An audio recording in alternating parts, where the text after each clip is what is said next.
अग्निपथ का विरोध करने वाले अग्निवीरों से मुझे कहना है और पूरे भारतवासियों से मुझे कहना है कि देश की रक्षा के लिए जाने वाला व्यक्ति देश की संपत्ति को नुकसान पहुंचाता है तो वो कदापि देश का रक्षक नहीं हो सकता, वो देश का भक्षक ही है।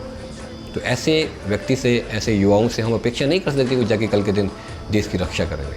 अरे जब हमारे घर पे कोई विपत्ति आती है तो क्या हम अपने घर की संपत्ति को नुकसान पहुंचाते हैं?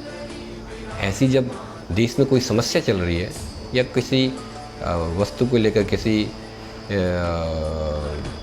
किसी भी चीज़ का कोई विवाद भी होता है तो हम क्या देश की संपत्ति को नुकसान पहुंचाएंगे? ये प्रवृत्ति ही गलत है कि हम लोग, सरकार किसकी है, ये देश किसका है। और विशेष रूप से ऐसे लोग जो देश की सेवा के लिए, देश की रक्षा के लिए आर्मी में जाना चाहते हैं, देश की संपत्ति को नुकसान पहुंचा रहे हैं, ऐसे अग्निवीरों से ये कभी अपेक्षा नहीं की जाती कि इस प्रकार का वो कार्य करेंगे।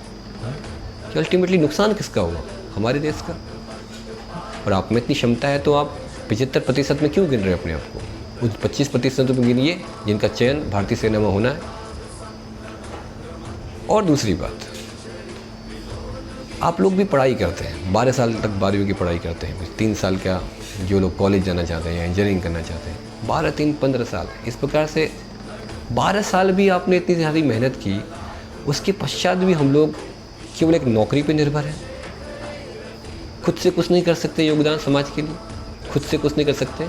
अरे जो लीडर बनते हैं वो किस प्रकार से किसी के कृपा के मोहताज नहीं होते, किसी पर निर्भर नहीं करते, अपने दम पर अपने भविष्य का निर्माण करते हैं, अपने कैरियर का निर्माण करते हैं।